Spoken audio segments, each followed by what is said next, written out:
our glory and our uniqueness and why we are as we are is because we are a plant-animal symbiotic species. Our ordinary state, our state of nature, the way in which we existed until 10,000 years ago, was in a very tightly bound symbiotic relationship with plants. They were, we domesticated them, and we spread them, and we created environments for them through the use of burning. And in return for this mysterious connection opened up where real information, couched in humanly cognizable terms, information about where the reindeer went, who you should marry, what the weather's going to do, stuff like that, real information began to be traded back and forth. Now, biologists are familiar with the notion of pheromones, message-bearing chemicals that regulate behavior within a species. But we're just getting ready to go to the next level and recognize the possibility of what have been called exopheromones, pheromones that regulate behavior between species. And it's very clear that, in climaxed ecosystems of great age, such as the equatorial tropics of this planet, exopheromonal interactions become the major mediating force in all the evolutionary exchanges going on. The old notion of competition and survival of the fittest is now seen to be bankrupt. The way nature works is it's the species that can make itself most necessary to other species, the one that can cut energy deals with the most of its neighbors, that is the successful one. So you maximize cooperation, you maximize dependency, you maximize integration. This is the successful evolutionary strategy. I mean, of course you can be a jaguar and crash around in the forest and eat things immediately smaller than you, but jaguars will be a memory in the fossil record of this planet when the plants will still exist, given, that man were not part of the picture. So the dynamic of life dictates that these energy levels be held very close. Is that outside of the natural, or? Well, no, I think, nothing is outside of the natural, but all of this can be explained in terms of climatological flux on the African continent. Very briefly, the primates evolved in Africa. Out of the primates came the hominids, which were these gracile, upright, opposable thumb, binocular vision, and there were a number of these, and they existed for, over the past 6 million years. But Africa and the planet, because of repeated glaciation, is subject to cycles of drying. And every time the ice moved south, primate populations were bottled up in Africa. And we know there have been 4 glaciations. Immediately the last one, the ice melted 20,000 years ago. And out of Africa, that last time, came pastoralists, people who had domesticated cattle and had a style of following cattle around rather than being just strictly hunter-gatherers. Well, I maintain what happened was these arboreal, tree canopy living apes came under pressure as the continent dried up to expand their diet because the forests were disappearing and being replaced by grassland. Well, most animal species eat only 1 or 2 kinds of food. This is a general rule in nature, and it's in order to hold down exposure to mutagenic influence. But when an animal population is in a situation of food scarcity, the logical thing to do is to begin to test food sources and to expand your repertoire of food. Well, that's what these primates coming out of the trees did. Number one, they began eating meat, which gave them a real interest that they had never had before in these ungulate mammals that were evolving in the grasslands. And they began to test all kinds of other foods in the environment. Well, when you do that, you are exposing your population to mutation. And mutation rates soar. And it was during this period that the human brain size doubled in like 1.5 million years. Someone said it was the most rapid evolutionary expansion of a major organ ever seen in the fossil record.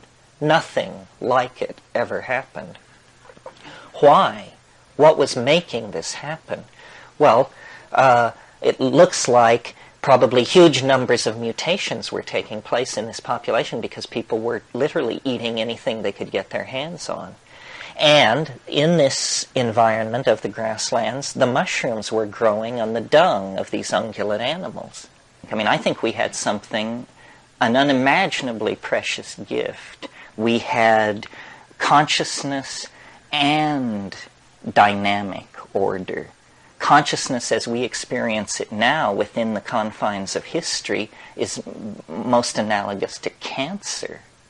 I mean, it's just, replicating, spreading. But it once was a dynamic, ordered thing. People lived, they died, they made love, they had children, they herded their flocks, they had ecstatic flights into dimensions which we cannot even conceive of, and they felt no need, to break into the earth, to divert the rivers, to do all of this stuff.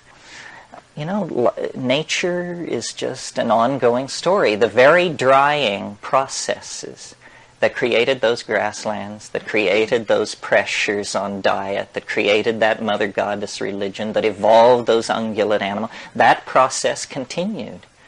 And the grasslands dried up. And the winds began to blow, and the water holes got further and further apart from each other, and the mushroom festivals went from every Saturday night to the first Saturday of every month, and then to 4 times a year, and then to once a year, and then to once every 5 years, and then to never. And in the absence of the psychedelic experience, this ego thing gets going. And you no longer see things on a planetary scale or a millennial scale, or it's just about, my women, my money, my land, my children, all of this stuff. And at that point, you get the appearance of historical civilizations.